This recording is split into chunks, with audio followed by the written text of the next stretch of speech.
Bienvenue à toutes et à tous en ce vendredi 5 juin 2020 et nous en sommes arrivés aujourd'hui, rendus à la méditation numéro 77 dans le livre des psaumes des temps modernes de notre ami pasteur Jean-François Denis. Et nous allons sans plus tarder regarder ensemble comment s'intitule le psaume d'aujourd'hui. Une première proposition proposée par l'opposition. Une première proposition proposée par l'opposition communique fréquemment une bonne impression. Mais en réalité, elle finit toujours par diluer nos convictions. Ce genre de proposition altère nos positions, ouvre la porte à l'ennemi et aux intrusions, et finit par affecter qui nous sommes et notre identification. Ne brisons pas avec Jésus notre union devant de telles propositions, car en réalité, ce que désire l'opposition devant de telles soumissions, c'est que nous en arrivions à compléter sa transaction afin de nous éloigner de notre véritable vocation. L'ennemi s'amuse constamment à jouer avec notre imagination, présentant devant nous toutes ces illusions qui en viennent par la suite à déformer nos perceptions. Pour en venir à changer nos conceptions devant nos épreuves et nos situations.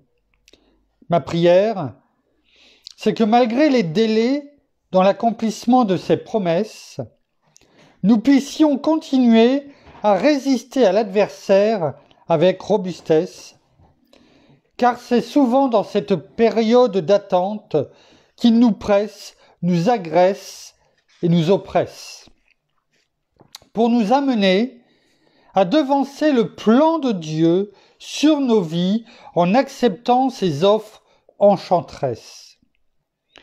Je supplie Dieu que nous ne perdions pas la raison devant ce genre de propositions, mais que nous arrivions à garder en lui, c'est-à-dire en Jésus, nos convictions, que nous conservions son inspiration, que nous continuions à marcher dans sa vision et que nous cheminions en vue de l'accomplissement dans nos vies de sa mission.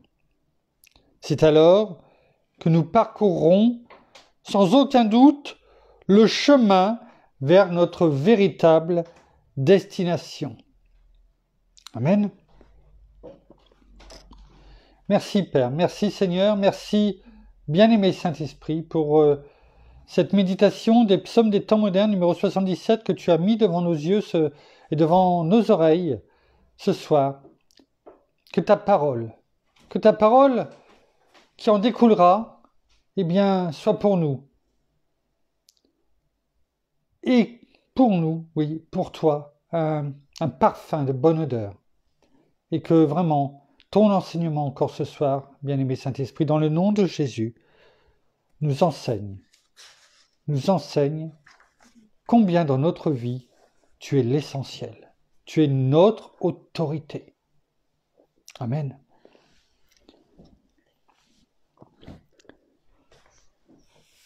Alors, pasteur Jean-François nous laisse différentes références que nous allons prendre et méditer en même temps. Regardons simplement quelques passages de ce poème afin de comprendre le thème de ce soir. Tout d'abord, le titre, une première proposition proposée par l'opposition. Effectivement, quand il y a l'opposition, comme dans un groupe, un parti politique, nous avons celui qui est en place, le gouvernement, et il y a l'opposition. C'est-à-dire celle qui va venir faire un contrepoids ou comment dirais-je, par rapport à une loi, par exemple, du gouvernement, va peut-être venir faire un veto. Un veto. Alors tout dépend bien sûr de quel côté on se trouve, et puis et puis tout dépend aussi qui est le gouvernement. Et aussi, quelle est la valeur et la vérité de cette opposition. Mais là, nous avons bien compris qui est le roi, qui est le gouvernement et qui est l'opposition, bien entendu. L'opposition dans le psaume des temps modernes est l'ennemi, et la première proposition que l'on reçoit, nous, en tant qu'enfants de Dieu, vient bien sûr de l'opposition contre notre Seigneur Jésus, contre notre Père, et bien sûr vient de l'ennemi. Et bien souvent, l'ennemi nous apporte une proposition qui, sur le fond, enfin surtout sur la forme, peut-être alléchante, peut-être clinquante, peut-être, comment dirais-je, être lumineuse, peut-être une idée que nous n'aurions pas forcément pensée, mais bien souvent, elle nous est faite au moment où nous sommes au plus bas, où nous en avons besoin. C'est ce que dit pasteur Jean-François à un moment donné, car c'est souvent dans cette période d'attente qu'il nous presse, nous agresse et nous oppresse. Il va faire une proposition qui nous paraît alléchante, mais qui en fait l'arrange lui, et il va continuer, il va attendre parce qu'il sait que au moment où il nous l'a fait, eh bien, c'est là où nous sommes quelquefois au plus bas et que nous en avons besoin. Alors il nous presse, il vient nous rappeler alors, et ma proposition, c'est ce que je t'ai demandé, ce que je t'ai proposé. C'est maintenant qu'il faut la faire. C'est maintenant parce que je n'irai pas au-delà. Et puis personne ne va te proposer mieux. Et quelquefois il va nous agresser, il va même nous oppresser, au point où on a l'impression qu'on va étouffer, qu'on ne peut pas faire autrement, qu'il faut la prendre parce que c'est notre dernière chance. Et c'est là que, comme nous le dit pasteur Jean-François, eh bien, que sa prière, c'est que malgré les délais, quelquefois dans l'accomplissement de la promesse de notre Père, de notre Seigneur, de notre bien-aimé Saint-Esprit, eh bien nous puissions tenir ferme dans la foi. Parce que cette proposition n'est rien à côté de ce qui arrive. Mais l'ennemi va toujours vouloir nous faire croire que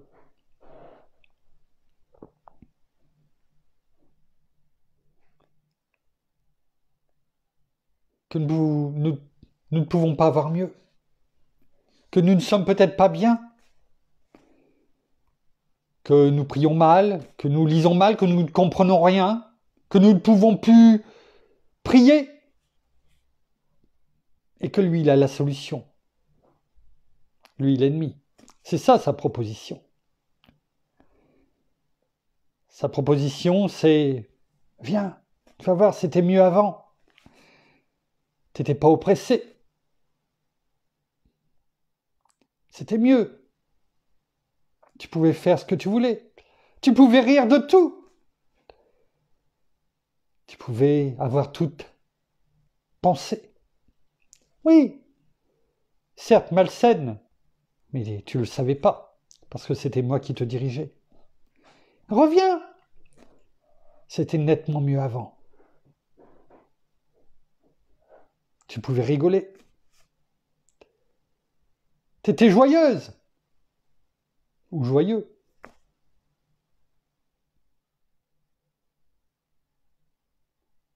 Mais tu ne savais pas où il te conduisait. Alors, la prière où je m'associe avec pasteur Jean-François, c'est dans ces moments-là. Sachons apprendre la patience. Afin que nous ayons toutes choses parce qu'il nous l'a donné, on a pu le voir ces derniers temps, pour pouvoir résister. Résister à l'adversaire avec robustesse. Alors même si, quelquefois, il y a une proposition qui nous est faite, et que cela paraît et nous donne une bonne impression, sachons discerner, car bien souvent cette proposition ne fait que, au bout du temps, comme il est dit là, diluer nos convictions et nous détourner de ce que Dieu, lui, veut pour nous. De nous éloigner de notre véritable vocation. Alors, nous allons voir, parce que c'est bien ce que je vous ai dit, mais ce qui est le plus important, et le plus important, parce que c'est la parole qui est l'autorité dans notre vie, qui est autorité dans notre vie. La parole ne ment jamais. Alors, ce que je vous ai dit là, ou ce que pasteur Jean-François nous a écrit, c'est bien.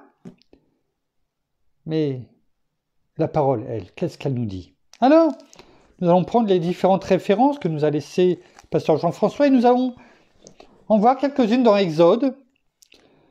Et notamment, commençons par Exode chapitre 8, versets 21 et 22. Vous allez tout de suite reconnaître à quelle période de l'histoire nous en sommes. Le Pharaon appela Moïse et Aaron et dit : « Allez offrir des sacrifices à votre Dieu dans le pays. » Moïse répondit : « Il n'est pas régulier d'agir ainsi, car nous offririons à l'Éternel, notre Dieu, des sacrifices qui sont en horreur aux Égyptiens, et si nous offrons sous les yeux des Égyptiens des sacrifices dont ils ont horreur, ne nous lapideront-ils pas ? Alors, effectivement, là on sait que c'était au moment des 10 plaies d'Égypte, et que Pharaon, devant une plaie, finit par dire allez offrir des sacrifices à votre Dieu dans le pays, c'est-à-dire dans le pays d'Égypte. Et il faut savoir que les Égyptiens avaient comme Dieu, avec un petit d, et au pluriel, différentes donc divinités représentant des animaux. Et c'est pour cela que Moïse et Aaron disent au Pharaon : « Mais non, ce n'est pas dans le pays d'Égypte que nous voulons aller. Nous voulons aller dans le désert, en dehors du pays, afin d'offrir ces offrandes, ces sacrifices à notre Dieu. Oui, mais pas dans le pays d'Égypte, parce que les Égyptiens, qui eux divinisent, adorent ces animaux que nous allons sacrifier pour notre Père, pour notre Dieu. Quand ils vont voir ça, ils vont prendre ça comme un sacrilège, une offense vis-à-vis d'eux. Et ne nous lapideront-ils pas ? Alors, non, parce que Dieu avait dit qu'ils allaient sortir du pays. Et donc, Moïse et Aaron, dans leur sagesse, refusent cette proposition en relançant la question au Pharaon et en lui disant, nous refusons cela. Et pourtant, cette proposition pouvait être alléchante, parce qu'il disait, allez avec tout, allez offrir des sacrifices à votre Dieu dans le pays. Il ne disait pas simplement, toi Moïse, toi Aaron, non, allez offrir, tout, partez avec tout votre peuple, etc., tous vos animaux, tout. Mais, il n'a pas dit mais, il a dit dans le pays. Mais ça revenait à dire mais vous ne vous éloignez pas du pays d'Égypte. Ainsi, vous êtes toujours sous ma coupe. Et c'est ce qu'on disait tout à l'heure. La vérité. Mais vous pouvez vous éloigner, comme on a déjà pris l'image. C'est le chien que l'on tient en laisse et à qui on donne du mou et des mètres et des mètres et des mètres. Et d'un seul coup, schlac! On appuie sur la laisse, le bouton, et ça stoppe. Il est arrêté. Tu ne vas pas plus loin. Et quand je le décide, je ramène la laisse à moi. C'était ça. Et c'est vrai que la proposition, on aurait pu sauter dessus. Eux qui étaient depuis des siècles en esclavage, qui souffraient dans cet esclavage. Et là, on leur offrait la liberté de sortir pour honorer, tout comme ils le souhaitaient, Dieu, l'Éternel. Et ils auraient pu sauter sur l'occasion. Certains l'auraient fait sans voir derrière le lien qui était toujours là et qui les rattachait. Ils n'étaient pas libérés de leur chaîne. C'était Pharaon qui, quelque part, faisait la meilleure affaire. Les plaies s'arrêtaient. Il donnait ce qu'il voulait. Mais il savait qu'ils étaient toujours à son service et qu'ils allaient pouvoir continuer à travailler pour lui gratuitement. Et qu'il allait peut-être même les obliger à faire encore davantage. Il ne les perdait pas. Il leur donnait simplement un petit peu de mou. Et est-ce que ce n'est pas ce qu'il fait avec nous? Il nous donne quelquefois quelques bouffées d'oxygène, quelques temps tranquilles, où il nous oppresse, on ne se sent pas bien, on se sent triste, on n'est pas dans la joie et on est quelquefois au fond du trou, comme se trouvaient les Égyptiens, où ils avaient à faire des briques sans paille, c'était de plus en plus dur. Ils avaient de moins en moins à manger, ils travaillaient de plus en plus, ils étaient au bout du rouleau. Est-ce que ce n'est pas quelquefois là où on se trouve? On ne croit plus en rien. On est prêt à accepter la première proposition qui nous permettrait de nous sentir mieux. Et c'est un piège. Parce que derrière, l'ennemi nous tient encore en laisse. Et on ne voit pas derrière parce qu'on est tellement mal qu'on ne voit pas le piège qu'il y a derrière, qui est tendu.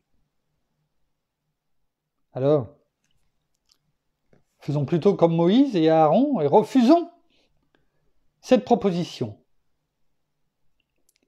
Pourquoi? Parce que regardez, on continue un peu plus loin, 2 chapitres plus loin, dans Exode, chapitre 10, versets 7 à 11. Il est écrit: les serviteurs du Pharaon lui dirent, les plaies continuaient bien entendu, jusqu'à quand cet homme sera-t-il pour nous un piège? Et là, c'est les serviteurs de Pharaon qui commencent à parler. Rappelez-vous ce que cette proposition déguisée à l'avantage de Pharaon. Et là, maintenant, les serviteurs viennent voir Pharaon et disent, mais jusqu'à quand ces hommes seront-ils un piège pour nous? Vous voyez, ça commence à se retourner. Laisse partir ces gens et qu'ils servent l'Éternel, leur Dieu. Voyez maintenant, l'oppression, la pression n'est plus du même côté. Elle est en train de se faire vers Pharaon. N'oubliez pas que Pharaon est l'image de l'ennemi, de Satan, et l'Égypte, ça a toujours été l'image du monde. Ne reconnais-tu pas encore que l'Égypte périt? C'est des serviteurs de Pharaon qui lui disent ça à Pharaon. Quand on tient ferme, quand on repousse, parce qu'on a le discernement et on comprend que cela ne peut pas venir de Dieu, eh bien, c'est le royaume de Dieu qui périt. Pardon, c'est le royaume des ténèbres qui périt. Le rapport de force est inversé. Alors oui, il faut tenir bon, mais c'est ce que nous dit la parole, c'est ce que nous avons vu ces derniers jours. Comment tenir ferme et pourquoi tenir ferme? C'est ce que nous faisons aujourd'hui. On fit revenir Moïse et Aaron vers le Pharaon. « Allez, leur dit-il, servez l'Éternel votre Dieu. Quels sont ceux qui iront ?» Vous voyez déjà, il y a une évolution. « Allez servir l'Éternel votre Dieu. » Il ne le dit plus dans le pays. Allez, allez où vous devez aller, là où vous souhaitez aller. Comprenez déjà? Il commence à faire des concessions. Et là, il pose quand même une question, mais qu'il n'avait pas posée la première fois. C'est pour ça qu'il est bon de prendre un peu de temps de regarder ce qui est écrit. Et là, il dit, quels sont ceux qui iront? Alors qu'avant, la première fois, c'était au chapitre 8, allez et servez l'Éternel, mais dans le pays. Donc là, maintenant, il a changé, il dit plus dans le pays, allez où vous devez aller, mais là, maintenant, il rajoute, ce qu'il n'avait pas fait la première fois, mais quels sont ceux qui iront? Attention, parce que l'ennemi est malin. Sous le couvert de « j'ai obtenu ce que je souhaitais », c'est-à-dire d'aller où je veux, là maintenant il y a une condition qui commence à arriver, qui commence à poindre son nez, que nous n'avions pas eu la première fois. Moïse répondit, « Nous irons avec nos jeunes gens et nos vieillards, nous irons avec nos fils et nos filles, avec notre petit et notre gros bétail, car c'est pour nous une fête de l'Éternel. » C'est-à-dire avec tout, les personnes, les animaux, car c'est Dieu qui nous a tout donné. Le Pharaon leur dit, « Que l'Éternel soit donc avec vous. » Alléluia, j'ai ce qu'il faut. Merci Seigneur. Car je vais vous laisser partir, vous et vos enfants.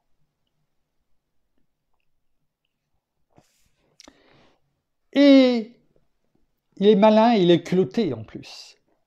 Prenez garde, vous allez au-devant d'un malheur. C'est-à-dire, quelque part, il leur dit, vous avez de mauvaises intentions.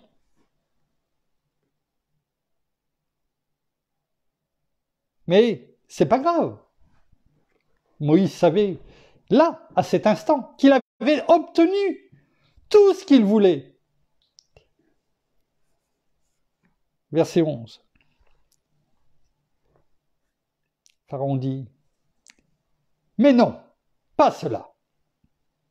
Allez, vous les hommes, et servez l'Éternel, car c'est là ce que vous aviez demandé. » Et on les chassa de la présence du Pharaon. C'était trop beau pour être vrai. Il a fait croire, il a donné, allez où vous voulez, et vous pouvez aller où vous voulez. Mais finalement, il n'y a que les hommes. Il dit, c'est bien là ce que vous souhaitez. Et non, c'est tout ou rien. Avec l'ennemi, on n'a pas à faire de compromis. Vous voyez? Toujours appâté. Et quand il est prêt à avoir ce que vous demandez, il ramène la ligne afin de vous harponner. Et quand vous l'avez mangé, il vous ramène. Le moulinet, je crois, je ne suis pas un pêcheur, il ramène le moulinet et il vous attrape et vous le remet dans le panier. Ouais. Il ne vous rejettera pas à la mer, libre. Non, non. Il vous a harponné, hameçonné. Voyez? Alors, il faut savoir dire non, ce n'est pas ce que je veux. Et on va aller, toujours dans Exode 10, au verset 24 à 26. Le Pharaon, suite à une autre plaie, appela Moïse et dit, « Allez, servez l'Éternel, vous ne laisserez sur place que votre petit et votre gros bétail, et vos enfants pourront aller vers vous. » Moïse répondit, Donc là, vous voyez, avant de voir la suite, il y a du mieux. Il est obligé de lâcher du lest. Et il essaye toujours de garder cette laisse près de lui. Il ne veut pas donner les clés des chaînes. Donc là, il dit, allez, vous tous les gens, ouais, mais vous laisserez quand même sur place votre bétail, petit et gros. Verset 25, Moïse répondit, tu mettras toi-même entre nos mains de quoi faire les sacrifices et les holocaustes que nous offrirons à l'Éternel notre Dieu? Eh oui, sans bétail, on ne peut pas faire des holocaustes. Nos troupeaux iront avec nous, et il n'en restera pas un sabot, car nous en prendrons pour servir l'Éternel notre Dieu, et jusqu'à ce que nous soyons arrivés là-bas, nous ne savons pas ce que nous offrirons pour le culte de l'Éternel. C'est tout ou rien. Je ne te laisse rien. L'ennemi n'a aucune part en nous. Et même si tu arrives avec des mirages, oui, ça me semble beau, alléchant, oh, c'est attrayant. Non, tu n'auras rien de moi, car je te vois venir. Oui. Exode, chapitre 12, verset 21 à on va lire 29 à 36. Regardez maintenant. Nous en sommes à la 10e plaie. Il est écrit, au milieu de la nuit, l'Éternel frappa tout premier-né dans le pays d'Égypte, depuis le premier-né du Pharaon assis sur son trône, jusqu'au premier-né du captif dans sa prison, et jusqu'à tout premier-né du bétail. Le Pharaon se leva de nuit, lui, tous ses serviteurs et tous ses Égyptiens. Et il y eut de grands cris en Égypte, car il n'y avait point de maison où n'y eut un mort. Dans la nuit même, le Pharaon appela Moïse et Aaron et leur dit, « Levez-vous, sortez du milieu de mon peuple, vous et les Israélites aussi. Allez, servez l'Éternel comme vous l'avez dit. Prenez aussi votre petit et votre gros bétail, comme vous l'avez dit. Allez et bénissez-moi aussi. » Il n'y avait plus de restrictions. Allez où vous le voulez, parce que c'est ce que vous souhaitez. Partez vous tous. Prenez votre bétail, tout ce que vous voulez. Mais partez, allez-y. Et regardez, même Pharaon dit, et à la fin, et bénissez-moi. Vous avez pu voir en quelques versets comment on a pu passer de cet esclavage, de cette semi-liberté, mais toujours sous le joug de l'ennemi, à une liberté totale parce que toutes chaînes sont brisées. Il est bon de résister, car la liberté totale nous est toujours offerte. Car lorsque Dieu a dit quelque chose, il l'accomplit. Car quand Dieu dit oui, personne ne peut dire non. Même s'il essaye, comme nous avons pu le voir, il est vaincu. Et c'est toujours cette histoire dans l'Exode est toujours la réalité. C'est l'image de ce qui se passe dans nos vies aujourd'hui. L'ennemi viendra et nous fera croire que ce qu'il vous propose, personne ne pourra vous le proposer. C'est sa meilleure solution. C'est sa meilleure offre. Il n'y en a pas de mieux. Mais si, il y a celle de Dieu. Celle qu'il a pour nous. Alors oui, quelquefois il va falloir dire non, même si ça nous paraît bien. Et tout simplement parce que c'est une erreur, c'est une liberté déguisée, et c'est lui qui est gagnant. Alors que là, non seulement il nous supplie de partir, et en plus de le bénir. Et c'est ce que nous devons faire au quotidien, cette leçon qui nous est donnée. Les Égyptiens pressaient le peuple. Ils avaient hâte de le laisser partir du pays. Car ils disaient, nous périssons tous. Oui, l'ennemi périt. Et c'est lui qui s'en va. Il nous demande de partir, de le laisser tranquille. Voyez la différence? Et regardez, ce n'est pas fini. Le peuple emporta sa pâte avant qu'elle soit levée. Tellement que le peuple était content, mais aussi pressé par les Égyptiens de partir, la pâte n'avait pas encore le temps de lever. Leurs pétrins étaient enveloppés dans leurs vêtements, sur leurs épaules. Les Israélites firent ce que Moïse avait dit. Ils demandèrent aux Égyptiens des objets d'argent, des objets d'or et des vêtements. L'Éternel fit en sorte que le peuple obtienne la faveur des Égyptiens qui se rendirent à leur demande, et ils enlevèrent cela aux Égyptiens. Non seulement c'est une liberté totale qu'il leur est donnée, mais ils partent avec toute la richesse des Égyptiens. Ils partent avec toute leur richesse. Et les Égyptiens ne posent même pas le mot non, ils leur donnent. Prenez, mais partez. On vous donne tout. La plénitude. Et c'est ce que notre Père, notre Seigneur, notre bien-aimé Saint-Esprit nous donne quand on résiste à l'ennemi et qu'on marche avec eux, comme on a pu le dire ces derniers jours. Nous recevons la plénitude, car notre Père, notre Seigneur, est tout en tous, et il nous bénit comme il a béni Abraham. Parce que nous marchons dans les bonnes voies, comme nous avons pu le dire hier ou avant-hier. Nous ne le faisons pas, nous ne laissons pas avoir par l'ennemi. Il est malin. Vous avez vu ces degrés au travers de 2, 3, 4 chapitres, au travers des différentes plaies. Sachons discerner si ces choses viennent de Dieu ou pas. Et nous le reconnaîtrons car nous serons dans la paix. Ce qui sortira de nos bouches ne seront que des paroles positives.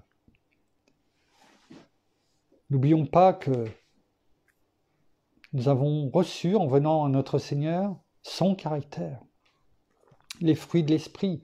Et ces fruits de l'Esprit, que l'on retrouve dans Galates 5,22, sont, on va le redire, c'est important, amour. C'est-à-dire que nous aimons tout le monde. C'est-à-dire que quand de notre bouche ne sortent des paroles qui ne sont pas des paroles remplies d'amour, déjà on peut se poser la question, et elle est vite faite, si ce que nous disons vient de Dieu ou pas, ou de l'ennemi. Joie, est-ce que je suis dans la joie? Ou est-ce que c'est l'ennemi qui me fait croire que je ne suis pas dans la joie? Paix, est-ce que je suis dans la paix? Nous l'avons médité. La paix, où on sait que il n'y a rien, pas de pression, je dors bien. Amour, joie, paix, patience. Est-ce que je suis patient ou je m'énerve vite? Amour, joie, paix, patience, bonté, bienveillance. Est-ce que je suis rempli? Est-ce que j'ai envie d'être rempli de bonté, de bienveillance envers les autres? Je suis content de leur faire plaisir. Et quand ils me font plaisir, ou qu'ils préparent des choses, eh bien, je suis dans la joie parce que je sais que ça leur fait plaisir et que moi-même je m'en réjouis d'avance. Amour, joie, paix, patience, bonté, bienveillance, fidélité, c'est-à-dire foi. Est-ce que je peux m'associer à la parole et dire merci parce que là, cette foi, c'est toi qui me l'as donnée. Et j'ai une foi inébranlable en toi, Père, en toi, Seigneur, en toi, bien-aimé Saint-Esprit. Que quoi que ce soit dans ma vie qui puisse arriver, je sais que tu es là et que tu as le meilleur pour moi. Amour, joie, paix, patience, bonté, bienveillance, fidélité. douceur. La douceur. Est-ce que je suis douce, doux envers mon conjoint, envers mes enfants? On vient me voir parce que j'ai toujours cette parole qui leur fait plaisir, qui les touche. Amour, joie, paix, patience, bonté, bienveillance, fidélité, douceur, maîtrise de soi. Est-ce que je sais me maîtriser parce que c'est toi, Père, c'est toi, Seigneur, qui en moi vit, car ce n'est plus moi qui vis, c'est toi qui vis en moi. Et ce n'est pas ma chair qui me domine, mais c'est mon esprit qui est plus fort. Et ma vie dans la chair, ma vie présente dans la chair, je la vis dans la foi au Fils de Dieu qui m'a aimé, qui s'est livré lui-même pour moi.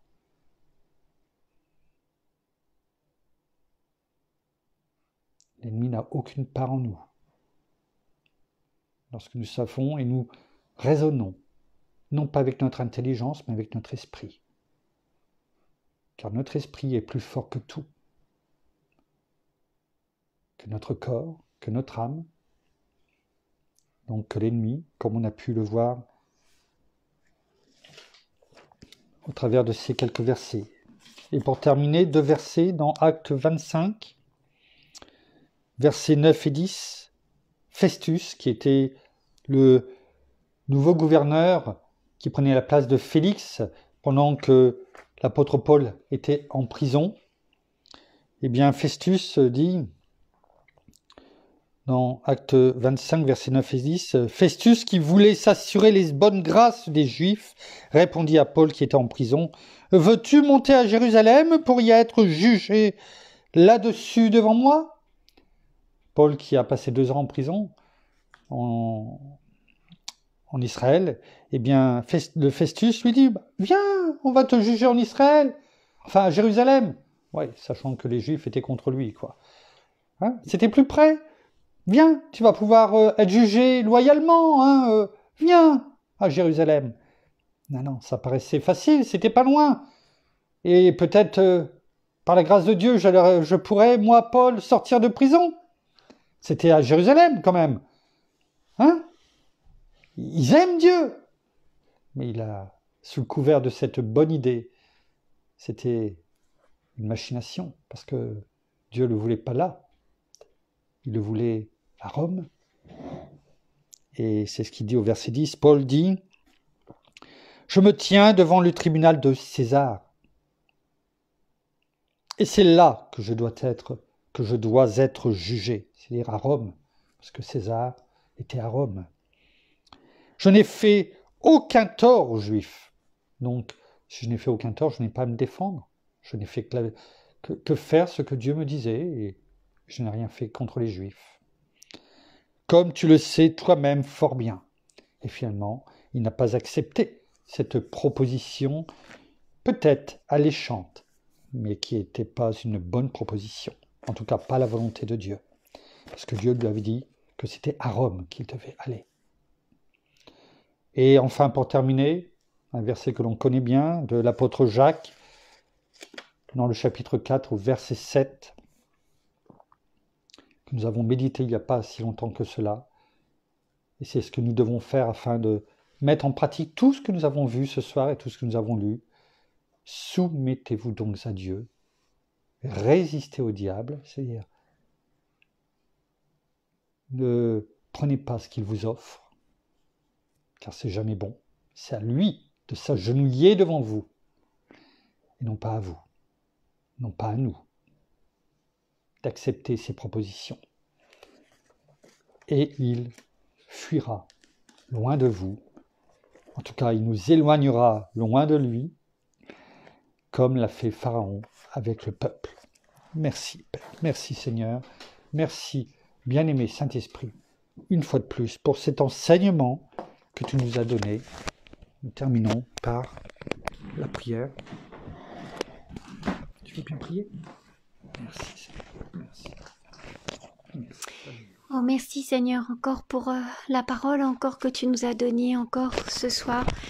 Merci parce que tu nous montres à travers ces versets comment agir, comment être. Merci encore parce que nous voyons que dans notre vie, eh bien, dans notre parcours, nous sommes à chaque moment avec toi. Les choses ne seront pas faciles tous les jours. Il y aura des complications, il y aura des tribulations, il y aura des choses difficiles, mais nous les passerons avec toi. Oui, il y aura des tentations, mais nous ne serons pas tentés plus qu'il ne le faut, parce que, oui, je sais que tu seras là, et je sais que tu veilles sur nous. Alors, merci encore de nous montrer le chemin, afin que nous soyons fermes vraiment, non seulement dans nos agissements, dans notre vie, dans tout ce que nous faisons, dans tout ce que nous disons, afin de pouvoir vraiment être sur le chemin que tu nous as destiné, sur ce chemin que tu nous as montré, afin d'obtenir toute plénitude. Alors oui, il y aura des tentations, il y aura dans notre vie chrétienne beaucoup de choses qui arrivent ou qui vont arriver, mais c'est avec toi que nous allons les surmonter, Seigneur Jésus. Nous savons que tu es là à côté de nous et que tu nous montreras et que tu nous montres déjà ce qu'il faut faire. Alors, venons à toi et gardons vraiment ce chemin, oui, ce chemin où nous sommes dans la vérité, afin de pouvoir vraiment être chaque jour avec toi, et afin vraiment de pouvoir te servir le mieux, tout ce qu'il faut pour pouvoir te servir, pour pouvoir être enseigné. Alors oui, résistons au diable, et il fuira loin de nous. Mais pour cela, nous nous soumettons vraiment à ta volonté, à ce que toi tu désires, afin que toute tentation, eh bien, nous puissions lui dire dehors, et que cela n'est qu'un mensonge, parce que le plan que Dieu a pour nous, notre Père, est bien meilleur que ce que l'ennemi veut nous proposer. Alors même si cela paraît, comme nous l'avons entendu alléchant, que les propositions peuvent être plus faciles, mais non, résistons afin que nous ayons vraiment ce que toi tu désires, le plan que tu as préparé pour nous, et que nous ayons toute plénitude et toute bénédiction dans nos vies. Alors oui, sois béni, Père, sois béni, Seigneur Jésus, sois béni, bien-aimé Saint-Esprit. Et nous vous bénissons tous, frères et sœurs, bien-aimés, enfants, parents, dans le nom de Jésus. Amen. Merci, béni Saint-Esprit. Et rappelons-nous ce que nous avons pu voir, je crois, hier, lorsque notre Seigneur Jésus nous a dit « Moi, j'ai vaincu le monde ». Que cela soit gravé sur les tables de notre cœur, afin de toujours nous rappeler que Jésus nous a dit « Moi, j'ai vaincu le monde ». Alors restons cachés en Christ Jésus notre Seigneur, et il ne nous arrivera rien. Merci. Nous vous aimons, nous vous donnons rendez-vous demain, au même endroit, à la même heure, et nous vous souhaitons une très bonne soirée. À demain, au revoir.